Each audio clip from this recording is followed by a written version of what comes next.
오늘 이 시간에는 이제 열왕기상 네 번째 시간 같이 갖도록 하겠습니다. 우리 솔로몬에 대한 이야기를 이제 지금 함께 살펴보고 있는데요. 지난 시간에 이제 그 솔로몬의 왕국이 이렇게 그 시작되는 그런 장면을 우리가 함께 살펴보았습니다. 이제 왕의 통치를 시작하면서 이제 솔로몬이 이제 가장 그 국정 과제에 제1순위로 이제 세웠던 것이 하나님 앞에 희생물을 드리는 거였어요. 그렇죠? 기브온 산당에서 1000개의 희생물을 이제 드리는 장면이 나와 있고요. 그 다음에 뒤를 이어서 이제 그 두 창녀의 이야기를 이제 기록하고 있는데요. 솔로몬의 왕국을 시작하면서 왜 두 창녀의 이야기를 이렇게 성경에 기록해 놓았을까? 많은 그 성경에 있는 내용이 이제 역사의 그 전부를 담고 있는 건 아니고요. 특별한 그 하나님께서 우리에게 주시고자 하는 말씀을 이제 성경에 기록을 하고 있는 것이죠. 이 두 창녀의 이야기를 통해서 하나님께서 우리에게 하시고자 하는 말씀, 메시지가 있다고 하는 사실입니다. 솔로몬이 아주 지혜로운 왕이었기 때문에 아주 명판결을 했다. 이것을 칭찬하기 위해서 이 이야기를 기록한 것이 아니다. 이렇게 말씀드렸죠. 지금 이제 그 이 열왕기서는 수신자, 이 수신자가 이제 누구냐면 포로 이 포로에서 귀환한 이스라엘 백성들이 1차 수신자예요. 지금 이제 바벨론 포로 70년을 마치고 이제 고향 땅에 돌아온 이스라엘 백성들이 이제 1차 수신자인데요. 참 그 사람들은 망연자실했죠. 참 모든 것이 이제 폐허가 되었고 다시 어떻게 이렇게 어떤 소망이나 희망을 찾을 수 없는 그런 상황에 직면을 한 겁니다. 성전도 무너졌고 성벽도 완전히 다 회파가 되었고 예루살렘은 완전히 초토화되어 있는 그런 장면을 이제 목격하게 되었습니다. 이런 사람들이 바로 이제 이 열왕기서의 수신자가 되는 것인데요. 하나님께서는 지금 이제 두 장녀의 이야기를 통해서 지금 이제 하나님의 그 갖고 계신 이스라엘 백성들을 향한 하나님의 그 마음을, 심정을 지금 이제 보여주고 싶은 것이죠. 그것을 통해서 두 창녀의 이야기를 지금 이제 하고 있는 것입니다. 그래서 하나님께서 이스라엘 백성들을 향해서 가지고 있었던 마음은 어떤 마음이냐? 바로 여기 나오는 이 그 진짜 엄마의 마음과 같다. 그런 심정이라는 거예요. 그런 심정을 지금 설명을 해주고 있는 것이죠. 그래서 하나님께서는 이스라엘 백성들을 이제 사랑하신다는 거예요. 당시 이제 포로로 돌아온 이스라엘 백성들은 우리가 하나님께서 우리를 잊어버리신 것이 아닌가? 하나님께서 우리를 버리신 것이 아닌가? 이런 생각에 좌절감에 있었을 거예요. 그러나 하나님께서는 이 열왕기서를 통해서 여전히 이스라엘 백성들을 사랑하고 있다고 하는 사실을 여기서 이제 보여주고 있는 것이죠. 여인이 아이를 잊을지언정, 그렇죠? 하나님께서는 절대로 잊지 않으신다는 거예요. 그리고 하나님께서 하신 이 약속은 반드시 지키신다는 것이고요. 다시 살리시고 다시 회복하신다고 하는 그 내용을 지금 이제 힘을 주어서 지금 이제 하시고 있는 말씀이 이제 되겠습니다. 베드로후서 3장 9절 말씀해 보시게 되면 하나님의 약속에 대해서 이렇게 언급하고 있어요. 하나님께서는요, 자신의 이 약속이 사람들이 생각하는 것처럼 더디다고 생각하는 것 같지 않다는 거예요. 오래 참으시고, 하나님께서 오래 참으시고 아무도 멸망치 아니하시고 모두 회개하기를 원하신다, 이렇게 말씀해 주고 있습니다. 그래서 하나님의 약속은요, 반드시 성취된다는 겁니다. 정해진 시기에 정해진 방법으로 정해진 사람을 통해 이루어 나가신다고 하는 사실을 성경 기록은 우리에게 증거해 주고 있는 것입니다. 오늘은 이제 4장 말씀을 함께 보실 텐데요. 본문 구성을 보시게 되면 솔로몬은 하나님으로부터 지혜를 받았고요. 또 보너스로 부와 명성을 이렇게 약속을 받았습니다. 그래서 오늘 1절부터 9절까지는 솔로몬의 그 이 행정 조직, 행정 조직이 이렇게 소개가 되어 있습니다. 중앙 조직과 지방 조직이 언급되어 있고요. 많은 사람들 이제 그 어떻게 보면 이제 솔로몬 그 이제 내각에 그 이제 참여한 그 사람들의 명단이 이제 나오고 있는 것이죠. 20절부터 28절까지는 솔로몬 왕국의 이렇게 번영에 대해서 이렇게 또 소개하고 있고요. 29절부터 34절까지는 솔로몬의 이 개인적인 지혜가 어떠하냐 하는 것을 여기서 이제 말해주고 있습니다. 그래서 4장의 중심 내용은 솔로몬의 통치 시기에 아브라함의 약속이 성취되었다고 하는 거예요. 이 내용을 우리에게 알려주고 있습니다. 솔로몬의 그 행정 조직을 좀 먼저 살펴보기 전에 이제 이 다윗의 초기와 후기에 이 다윗 왕국의 그 행정 조직이 또 성경에 기록이 되어 있어요. 사무엘 8장에 보시면 다윗의 그 초기의 행정 조직이 이제 나와 있고요. 사무엘하 20장에 보시면 다윗의 그 통치 후기에 그 행정 조직이 이제 기록되어 있습니다. 그래서 오늘 4장에서는 이 솔로몬의 그 초기 내각을 지금 이제 소개를 해주고 있는데요. 이 다윗의 그 왕국은 이제 한마디로 말하면 이 그 국방과 전쟁으로 이렇게 그 두 가지 키워드로 이렇게 얘기를 할 수가 있어요. 끊임없는 전쟁을 한 거죠. 끊임없는 전쟁이 이렇게 진행이 되었습니다. 그래서 다윗의 이 그 왕국의 그 강요를 보면은 가장 그 이 첫 번째로 등장하는 인물이 누구냐면 바로 군대 대장이에요. 전투를 해야 되니까. 싸워서 이겨야 되니까 그러니까 이제 군대 대장 중심으로 이렇게 이제 이 행정 조직이 이제 되어 있는 것이죠. 그래서 이 다윗 왕국의 가장 국정의 최우선 과제는 뭐예요? 이제 국방이죠, 국방. 국방이 이제 가장 중요한 그 이제 위치에 있었던 것입니다. 초기에는 이렇게 전쟁을 많이 이렇게 이루어져야 되기 때문에 군대 대장을 중심으로 이렇게 그 이제 강요가 구성이 되어졌고요. 다윗의 통치 후기에는 어느 정도 이제 안정이 됐잖아요. 안정이 되었기 때문에 그래서 이 친위 대장 중심으로 그러니까 왕실 중심으로 이렇게 좀 이렇게 변화를 우리는 좀 생각해 볼 수가 있습니다. 그래서 다윗의 후기에는 성전 건축을 위한 준비 하나님께서 이제 성전을 이제 짓지 못하게 하시니까 성전 건축을 위한 준비를 이제 하게 되는 것이죠. 그래서 다윗의 왕권을 이렇게 강화하는 쪽으로 이렇게 준비를 하고 있었습니다. 솔로몬의 이제 왕국에 들어서서는 좀 이제 바뀌어져요. 요 내용이 이제 그 중심이 국가의 중심이 이제 좀 바뀌어지게 되는데요. 이제 군대 대장 중심이 아니라 누구 중심으로 이제 국정을 펼쳐 나가게 되냐면 제사장 중심으로 펼쳐 나간다는 거예요. 제사장. 그렇죠? 제사장 중심으로. 그래서 이 솔로몬 그 왕국에서는 이렇게 그 전쟁하는 내용이 나와 있지 않아요. 평화의 시기가 계속 이제 이루어지고 있고요. 그러면서 이 솔로몬은 중앙 집권적인 그런 정책을 펴나갑니다. 강력한 중앙 집권 체제를 이제 구축하고요. 그래서 이 성전과 왕궁의 건축을 이렇게 진행을 하게 됩니다. 자, 그러면 이제 그 중앙 조직을 한번 보시게 되면요. 1절부터 6절까지 이제 중앙 조직이 이제 나와 있는데 2절 말씀을 한번 보시겠습니다. 4장 2절. 그에게 있던 통치자들은 이러하니라. 사독의 아들 아사랴는 제사장이요. 그래서 제일 첫 번째 등장하는 인물이 누구라고요? 사독이 이제 제사장이잖아요. 사독의 아들 아사랴를 이제 대제사장으로 이렇게 삼은 거예요. 그리고 이어서 쭉 이제 언급되고 있는 직무가 소개가 되고 있는데요. 서기관에는 엘리호렙과 아히야라는 사람을 임명하고요. 그리고 기록관은 여호사밧을 이제 임명합니다. 그리고 이제 네 번째 가서야 이제 군대대장 분하야를 이제 군대대장으로 임명하고요. 그리고 이제 제사장이 또 언급이 돼요. 여기에 보시게 되면 사독과 아비아달이 또 이제 언급이 되고 있습니다. 그래서 이 내용을 볼 때 여기 이제 군대대장 분하야도 사실은 이제 이 제사장 출신이에요. 그래서 이 강요가 지금 이제 제사장 중심으로 이렇게 편성되어 있다고 하는 것을 우리가 볼 수 있는 거죠. 그러면 솔로몬의 제1의 국정 과제는 뭐예요? 하나님 앞에 희생헌물 드리고 예배 드리는 거였다는 거예요.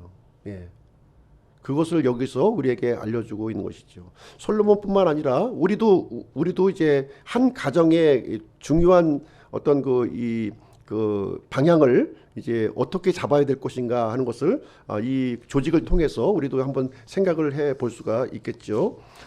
그 다음에 5절 말씀을 한번 보시게 되면요. 5절. 나단의 아들 아사랴는 직무수행자들을 다스리는 자요. 나단의 아들 사붓은 으뜸가는 직무수행자이며 또 왕의 친구요. 나단은 누군가요? 나단은 대언자죠. 예, 대언자. 하나님의 말씀을 대신해서 전하는 사람이에요. 그렇죠? 지금 이 나단의 아들 두 사람이 지금 등장하게 되는데요. 한 사람은 누굽니까? 아사랴. 그리고 또 한 사람은 사붓. 이렇게 해서 두 사람이 이제 등장을 합니다. 이 두 사람이 이 직무수행자들을 이제 다스리는 사람, 수석 직무수행자죠.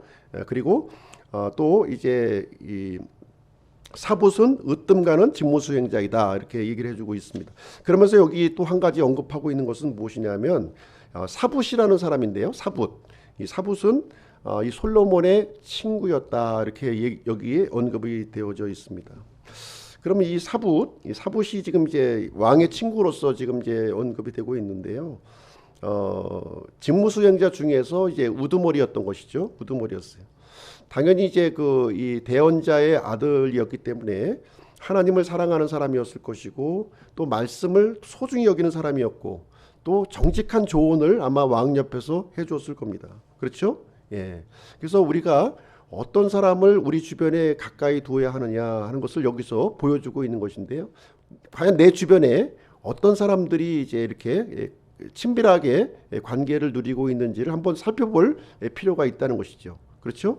이게 하나님의 말씀을 중시하고 믿음으로 살려고 하는 사람이 가까이 있다면 우리는 어떻게 하면 더 믿음으로 살아야겠다 하는 마음이 들겠죠. 그렇죠? 반면에 또 이 세상을 사랑하고 세상을 따라가는 사람들을 가까이 둔다면 우리도 그러한 쪽으로 이제 가게 되는 것입니다. 잠언 15장 22절에 보시게 되면 조언이 없으면 계획들이 실패하되 좋은 자가 많으면 그것들이 굳게 서느니라 이렇게 여기서 기록을 해주고 있습니다. 그래서 하나님의 말씀을 이렇게 조언해주고 또 나를 위해서 기도해줄 사람들을 주변에 가까이 이렇게 두는 것은 굉장히 소중한 일이 되겠습니다. 자, 이번에는 이제 지방 조직을 한번 좀 보실 텐데요. 지방 조직 7절 말씀 한번 보시겠습니다. 7절. 또 솔로몬에게 온 이스라엘을 다스리는 12명의 직무 수행자가 있었는데 이들이 왕과 그의 집안 사람들을 위해 양식을 예비하되 각 사람이 1년 중 자기가 맡은 달에 식량을 예비하였더라. 솔로몬은요, 이제 그 지방에 12명의 직무 수행자들을 이렇게 임명을 했습니다. 그래서 어떤 일을 하게 했냐면 왕과 왕실에 양식을 공급하게 했다는 거예요. 한 달씩 이렇게 돌아가면서 이것을 감당하도록 했습니다. 그래서 이런 내용을 볼 때 이제 그 솔로몬은 굉장히 강력한 그 중앙 집권적인 그런 그 행정 조직을 지금 이제 구축을 해 나가고 있었던 것이고요. 이제 이런 것들은 나중에 성전을 짓는데 아주 소중한 기반이 되었을 것으로 생각이 됩니다. 이 솔로몬의 조직을 지금까지 살펴보았는데 솔로몬의 조직에도 이제 또 문제점이 좀 발견이 되고 있어요. 어떤 문제점이 발견이 되냐면 솔로몬의 그 행정 조직을 이렇게 이제 가만히 살펴보면 이 측근 중심, 이 솔로몬과 이렇게 가까이 있었던 사람들을 중심으로 이렇게 조직을 이제 갖추었다는 거예요. 그렇죠? 예, 사독, 이 제사장 사독 중심으로 이렇게 강요가 편성이 되었고요. 또 대언자 나단 중심의 어떤 이런 그 중심이 이것이 나쁘다는 건 아니고요. 예, 모든 부분을 이렇게 너무 좀 이렇게 집중적으로 이렇게 하게 되면 넓은 부분을 볼 수가 없는 것이죠. 그렇죠? 예, 이런 그 한계점이 좀 있었고요. 또 솔로몬의 경우는 성전과 왕궁을 건축하는 데에 아주 모든 국력을 이렇게 집중을 한 거예요. 예, 그러다 보니까 어떤 문제점이 생겼냐면 백성들로부터 이제 과도한 세금을 이렇게 거두어야만 했던 것이고요. 또 많은 노동력이 또 필요했던 거예요. 많은 노동력을 이렇게 필요로 했습니다. 그리고 솔로몬의 경우는 이제 여기 이제 그 지방 조직을 통해서 이렇게 쭉 보시게 되면 이제 유다 지파 쪽의 사람들이 이제 빠져 있는 것을 우리가 또 살펴볼 수가 있는 거예요. 열한 지파의 이런 사람들은 이렇게 좀 이 조직이 편성되어 있는데 유다 지파 가까이 있는 유다 지파는 좀 빠져 있는 것이죠. 좀 그런 면에서 어떻게 보면 유다 지파에 대해서는 좀 이렇게 관대하게 이렇게 좀 그 하지 않았나 하는 생각이 좀 들게 되고요. 이런 문제점들이 나중에 이제 솔로몬이 이제 물러난 뒤에 나라가 국가가 양분되는 그런 계기가 되는 것을 우리는 볼 수가 있습니다. 자, 두 번째로 우리가 볼 수 있는 것은 이제 솔로몬 왕국이 이제 얼마나 번영했는가 하는 것을 한번 좀 보도록 하겠습니다. 20절 말씀 한번 보시죠. 4장 20절. 유다와 이스라엘이 바닷가의 모래같이 수가 많게 되어 먹고 마시며 즐거워하였으며. 다윗의 왕국에 이어서 이제 솔로몬의 왕국이 이제 소개되었는데요. 사실 이제 온 이스라엘의 왕이 된 거죠. 지금 이제 이 솔로몬이. 그럼에도 불구하고 지금 어떻게 나누고 있습니까? 유다와 이스라엘. 지금 모두가 지금 이제 같은 그 구성원이 되었는데 유다와 이스라엘로 이렇게 구분되어 있는 모습을 이제 보여주고 있습니다. 그럼에도 불구하고 이스라엘은 지금 이제 어떻게 됐어요? 이 바닷가의 모래같이 큰 민족이 지금 되었다는 것을 지금 표현해주고 있는 것이거든요. 지금 먹고 마시고 즐거워했다 이런 표현을 통해서 지금 이제 굉장히 이제 솔로몬의 시대는 다윗 때처럼 이렇게 막 전쟁하고 싸우는 것이 아니라 평화의 시대, 안정된 시대를 지금 맞이하고 있는 것입니다. 이 내용은 이제 어떤 부분을 우리에게 알려주고 있냐면 창세기 12장 2절에 아브라함에게 주신 이 약속이 성취가 된 거예요. 솔로몬 때에 와서 12장 2절에 보시면 내가 너로부터 큰 민족을 만들고 내게 복을 주어 내 이름을 크게 하리니 내가 복이 되리라 이렇게 기록하고 있습니다. 그래서 아브라함과 이 다윗은 어느 정도의 그 시간이 있나요? 아브라함 때와 이 솔로몬 때 1000년의 간격이 있는 거예요. 1000년. 그러니까 하나님의 약속이 1000년이 지나서 지금 이제 성취가 된 거죠. 문자적으로 지금 이제 성취가 된 거예요. 창세기 12장에서 하나님이 이 약속을 주었을 때에는 이삭도 태어나기 전이에요. 이삭도 태어나기 전에 지금 솔로몬 때 와서 이루어질 이 약속을 말씀하셨고요. 그 약속대로 지금 큰 민족이 되었다고 하는 사실을 성경은 여기에서 기록을 해주고 있는 것입니다. 네. 자, 21절 한번 보실게요. 21절. 솔로몬이 그 강에서부터, 그 강이라고 하는 것은 어떤 강이냐면 유프라테스 강을 얘기합니다. 유프라테스. 그 강에서부터 블레셋 사람들 땅과 이집트 경계까지의 모든 왕국을 통치하였으므로 그들이 예물을 가져와 솔로몬이 살아있는 모든 날 동안 그를 섬겼더라 이렇게 기록하고 있습니다. 여기 보시면 이제 솔로몬이 이제 차지했던 그 영토의 경계를 우리에게 이제 보여주고 있는 것이죠. 여기 보시게 되면 유프라테스 강부터 이집트 강까지, 그리고 또 그 주변의 모든 민족들이 솔로몬에게 조공을 바쳤다 이렇게 얘기를 해주고 있습니다. 이것도 역시 아브라함의 언약이 성취된 내용을 정확하게 우리에게 알려주고 있는 것인데요. 창세기 15장 8절에 보면 이렇게 기록이 되어 있습니다. 바로 그날에 주께서 아브라함과 언약을 맺으며 이르시되 내가 이 땅을 이집트의 강에서부터 저 큰 강 곧 유프라테스 강까지 내 씨에게 주었노니 이렇게 기록하고 있어요. 그렇죠? 이 짐승의 사체를 이렇게 갈라놓고 그 하나님과 그 횃불 언약을 맺는 장면이 창세기 15장에 나오거든요. 거기에서 이제 아브라함의 씨가 차지할 그 영토의 경계를 이제 미리 말씀해 주신 거예요. 그리고 400년 동안 또 이제 나그네가 되어서 이렇게 그 고생할 것을 또 이제 거기에 이제 언급을 해주고 있는데 여기 정확하게 유프라테스 강부터 이집트 강까지 그 말씀하셨던 그 언약이 솔로몬 시대에 문자 그대로 성취하였다는 것을 여기서 이제 기록을 해주고 있는 내용이 이제 되겠습니다. 이 솔로몬이 이제 시대는요 평화와 안정의 시대를 우리에게 말해주고 있는데요. 25절 한번 보겠습니다. 25절. 솔로몬이 살아있는 모든 날 동안 유다와 이스라엘이 단에서부터 브엘세바까지 안전히 거하되 각 사람이 자기 포도나무와 무화과나무 밑에서 안전히 거하였더라. 자, 여기 이제 그 솔로몬 시대를 보시게 되면 굉장히 평화와 안정을 이제 이렇게 누리는 그런 시대였다는 것이죠. 하나님께서 말씀하셨던 이 언약이 이제 성취가 되었고요. 하나님께서 이 이스라엘 백성들에게 평화와 안정을 허락해 주셨다, 이렇게 얘기를 해주고 있습니다. 그런데 솔로몬이 살아있는 모든 날 동안 이렇게 하고 있어요. 이 하나님의 이 약속이 솔로몬이 살아있는 날 동안에만 이렇게 이루어졌다는 거예요. 이 얘기를 지금 이제 강조를 해주고 있습니다. 그러면 무슨 얘기예요? 솔로몬이 죽은 다음에는 지금 문제가 생긴다는 것을 지금 암시적으로 우리에게 보여주고 있는 것입니다. 그래서 이 하나님께서 주신 이 풍요라고 하는 것은 솔로몬의 치적이 아니라는 거죠, 지금.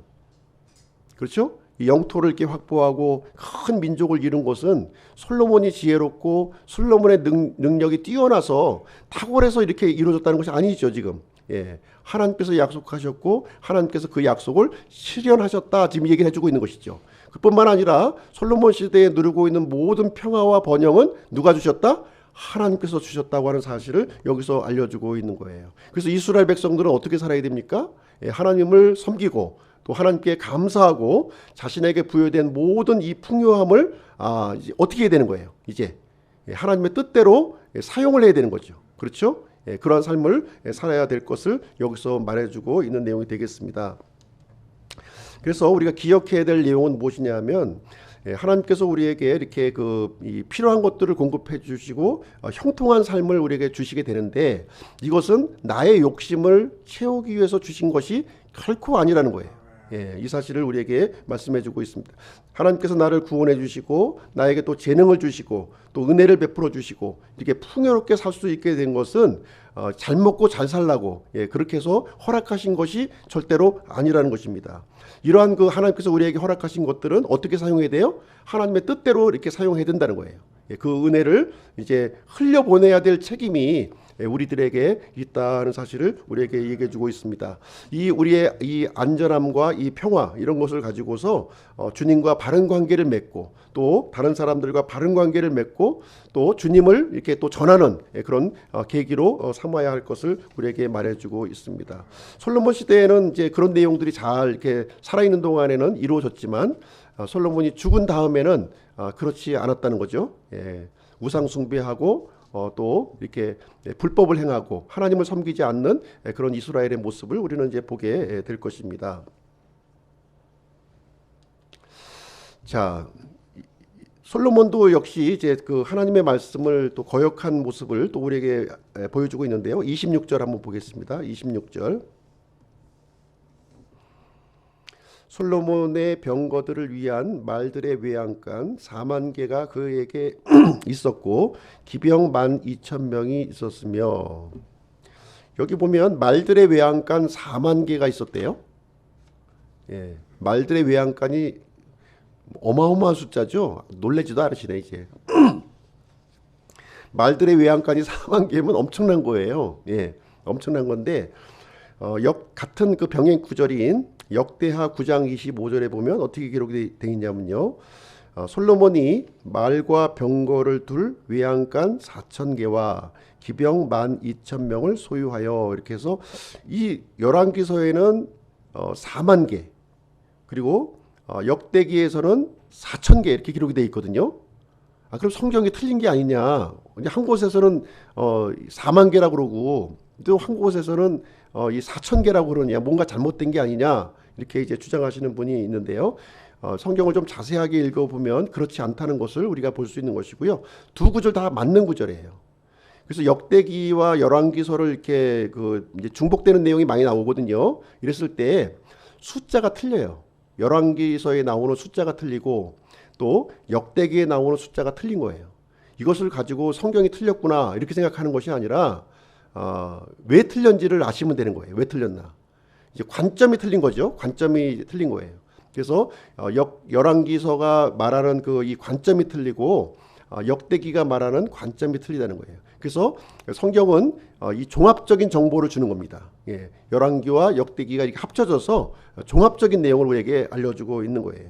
그래서 열왕기서에 있는 이 말들의 이 외양간 숫자, 이 숫자는 말들의 외양간 숫자예요. 그 글자 그대로 말들의 이 4만 마리가 있었다는 거예요. 4만 마리, 4만 마리의 말이 이렇게 다 소중한 말이었기 때문에 이제 그 일반적인 말이 아니라 전투에 쓰는 말이에요. 그렇기 때문에 아주 독립된 외양간을 하나씩 다 둔 거예요. 4만 개, 4만 개를 이렇게 둔 겁니다.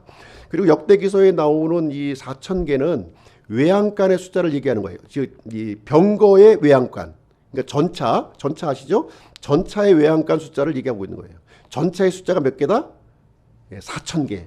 말의 숫자가 몇 개다? 4만 개. 이렇게 이해를 하시면 되겠습니다. 좀 더 이제 이해하기 쉽게 이렇게 설명을 드리면 이렇게 외양간이 이렇게 있는데요. 병거 외양간이 하나 있고, 그렇죠? 병거 외양간이 있고, 그 다음에 10마리의 이 말이 이렇게 말 외양간이 각각 있는 거예요. 이런 게 몇 개가 있다? 4천 개가 있다. 그러니까 4만 개가 되는 거죠. 이해가 되시죠? 그래서 열왕기와 역대기는 이렇게 종합적인 내용을 우리에게 알려주고 있는 것이지 틀린 것이 아니다는 것을 말해주고 있습니다. 자, 그러면 이제 우리 신명기서를 한번 우리가 보시게 되면 신명기 17장에 어떤 내용이 나오냐면 이제 광야에 있는 이스라엘 백성들에게 주신 말씀이죠. 이 신명기는 이때 이 왕의 책무에 대해서 이렇게 하나님께서 말씀을 해주셨어요. 이 왕이 앞으로 이제 가나안 땅에 들어가서 왕을 세우게 될 텐데 그때 이제 왕은 어떠한 책무를 가지고 있어야 되느냐 하는 것을 이제 신명기 17장에 이제 기록이 되어 있는 거예요. 네 가지를 이제 말씀해 주십니다. 네 가지. 첫 번째는 말들을 늘리지 말라는 거예요. 두 번째는 아내를 많이 두지 말라는 겁니다. 세 번째는 은금을 늘리지 말라는 거예요. 네 번째는 율법을 지키고 순종하라는 내용을 이제 네 가지 이제 당부의 말을 여기서 해주게 됩니다. 그래서 왜 말을 늘리지 말고 왜 아내를 늘리지 말고 왜 그 은과 금을 늘리지 말라고 그럽니까? 그 이유가 있는 것이죠. 이런 것을 많이 늘리게 되면 어떻게 돼요? 하나님을 의지하는 것이 아니라 말을 의지하고 돈을 의지하고 이런 일이 생긴다는 거예요. 그래서 결국은 하나님을 떠나게 된다. 이 얘기를 해주고 있는 거예요. 그래서 하나님의 백성들은 오직 하나님만 의지해야 되지 어떤 이런 숫자라든가 어떤 규모라든가 이런 외적인 것을 의존해서는 안 된다 하는 것을 얘기를 해주고 있는 거예요. 그렇죠? 그래서 성경에서 일관된 내용을 우리에게 가르쳐 주는 것은 무엇이냐면 이렇게 우리가 생각할 때는 돈도 좀 이렇게 많고 또 이게 집도 좀 크고 이렇게 많은 숫자가 있으면 하나님께 영광이 되는 것이 아니냐 이렇게 생각을 할 수가 있다는 거예요. 근데 성경은 절대로 숫자의 논리를 우리에게 가르쳐주고 있지 않다는 것이죠. 그렇죠? 숫자의 논리를 얘기해주고 있지 않아요. 기드온과 300용사의 경우에 있어서도 보시게 되면 그 미디안 족속 그 해변의 그 모래와 같은 미디안 족속과 전쟁을 하는 상황이었는데 이제 기드온이 전쟁을 나가기 위해서 군사를 모집하는 장면이 나와요. 그때 몇 명이 이제 몰려드냐면 32,000명이 나오는 거예요. 그랬을 때 하나님께서는 숫자가 너무 많다. 돌려보내라 이렇게 해요.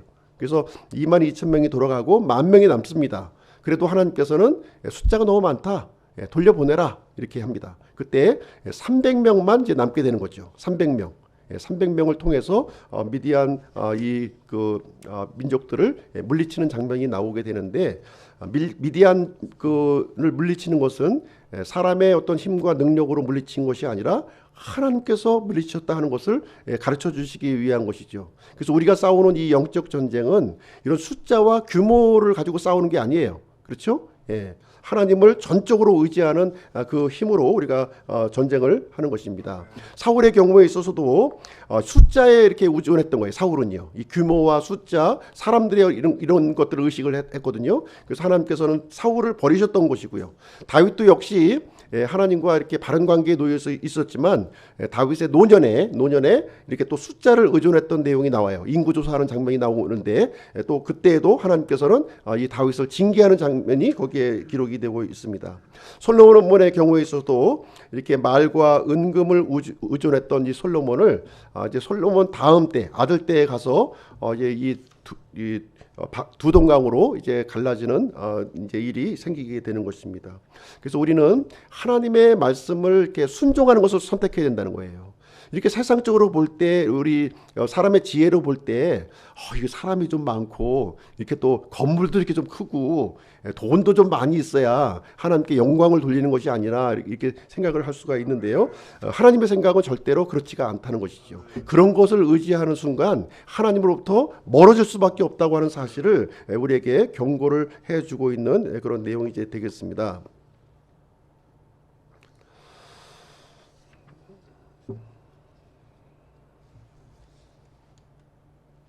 자, 그럼 세 번째로 이제 솔로몬의 그 개인적인 지혜, 솔로몬이 받은 그 지혜는 어떤 것인가 하는 것을 좀 보도록 하겠습니다. 29절 말씀인데요. 29절 보겠습니다. 하나님께서 솔로몬에게 바닷가의 모래같이 지혜와 명철을 심히 많이 주시고 넓은 마음을 주심에, 하나님께서 주신 그 지혜와 명철은 참 이 그 바닷가의 모래와 같은 그런 지혜와 명철을 주셨다는 거예요. 측량할 수 없는, 사람으로서는 측량할 수 없는 지혜를 이렇게 허락해 주셨는데요. 거기에 보시면 동쪽 지방의 지혜보다도 뛰어났고 이집트 모든 지혜보다도 뛰어났다 이렇게 얘기해 주고 있어요. 이 동쪽 지방의 지혜라고 하는 것은 지금 이제 아라비아 그쪽 그 메소포타미아 그 지역의 지혜를 얘기하고 있는 거예요. 이집트는 이제 이집트 밑에 있는 그 이집트의 지혜를 얘기하고 있는 건데, 그 지혜를, 그 세상적인 모든 지혜를 뛰어나서 탁월했다 이렇게 얘기를 해주고 있고, 솔로몬은 3,000개의 잠언을 이렇게 지었고요, 또 1,005편의 노래를 이렇게 지었습니다. 그리고 식물학, 또 동물학, 또 천문학, 그리고 전도서도 읽어보게 되면 그 모든 학문에 통달되어 있는 솔로몬의 지혜를 우리는 이제 발견하게 되는 것이죠. 솔로몬이 가졌던 지혜는 이제 어떤 지혜냐? 잠언서에 나와 있는 것처럼 9장 10절, 주를 두려워하는 것이 지혜의 시작이요 거룩한 것들을 아는 것이 명철이니, 이렇게 얘기를 해주고 있습니다. 그래서 이 솔로몬이 가지고 있었던 이 지혜는 하나님과의 바른 관계 속에서 주어진 지혜였다는 거예요. 어떤 세상에서 이렇게 얻어진 지혜가 아니라 하나님을 두려워하고 하나님을 존경하는 가운데 생성된 지혜라고 하는 것을 우리에게 말씀을 해주고 있습니다. 그래서 솔로몬이 가졌던 지혜는요, 이렇게 영적 분별력과 통찰력을 기반으로 한 그런 지혜였다고 하는 것을 얘기해주고 있고요. 하나님께서는 이 하나님의 영을 통해서 하나님께서 한량없이 솔로몬에게 이렇게 지혜를 이렇게 부어 주시게 되었습니다. 또 이제 넓은 마음을 주셨다 얘기를 해주고 있는데요. 넓은 마음. 우리가 지혜와 명철을 이렇게 많은 사람들을 보면 부족한 부분이 있어요. 부족한 부분이 있어요. 마음이 너무 좁아. 마음이 너무 좁아. 지식은 너무 뛰어나. 지식과 지혜는 너무나도 뛰어나는데 마음이 너무 좁아. 너무 좁아가지고 담지를 못해. 내가 하는 것이 최고이기 때문에 다 잘라내야 돼. 다 잘라내는 이런 그 아주 이 관계 부분에서 어려운 일들이 이제 많이 발생하게 되는 것이죠. 그러나 솔로몬의 지혜는 그렇지 않았다는 거예요.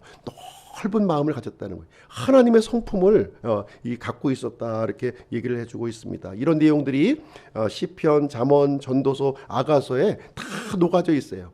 이것을 읽었을 때 우리 솔로몬이 얼마나 지혜가 뛰어난 사람이었으며 얼마나 이 넓은 하나님과 같은 넓은 마음을 가지고 있었는가 하는 것을 우리가 이제 알 수가 있습니다.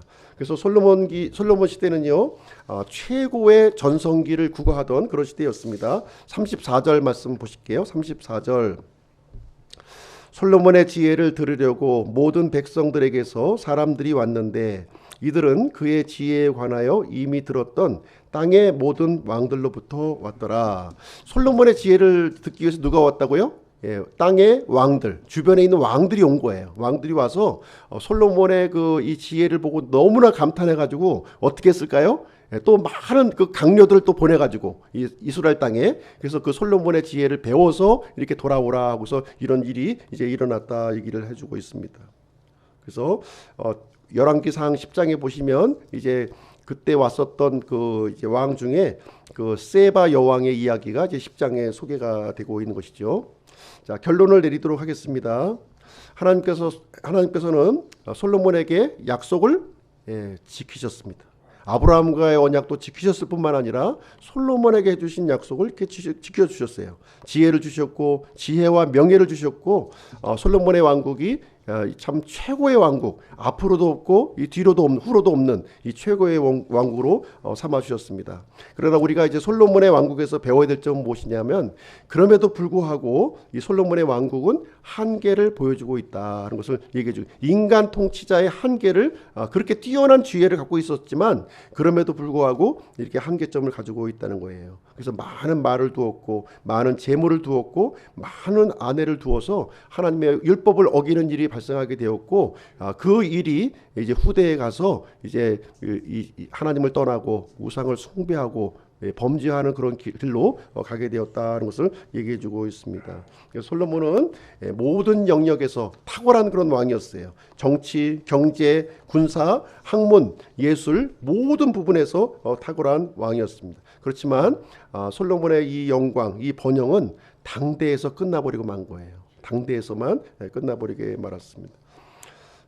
그래서 우리는 이제 솔로몬보다도 더 크신 분, 하나님께서 예배해 주신 그 분을 우리가 소망하고 기다려야 된다는 것을 우리에게 알려주고 있는 내용이 되겠습니다. 솔로몬 자체를 높이는 것이 아니라 이제 솔로몬을 통해서 앞으로 오실 하나님께서 예비하실 위대한 통치자를 우리에게 보여주시는 거기에 이제 이 초점이 맞춰져 있는 것을 우리는 보아야 되겠습니다. 자, 우리는 이제 이 솔로몬의 이야기를 잠깐 이제 초기 과정을 살펴보았는데요. 이 하나님과의 바른 관계를 갖는다는 것, 이것은 아무리 강조해도 지나치지 않은 거죠. 그렇죠? 예, 그래서 하나님께서 주신 이 지혜로 주변 사람들에게 거룩한 영향력을 끼치는 우리 기쁨 침례교회 성도님들이 되시기를 주님의 이름으로 축복드립니다. 우리 잠시 기도하는 시간 좀 갖도록 하겠습니다. 한 1, 2분 정도.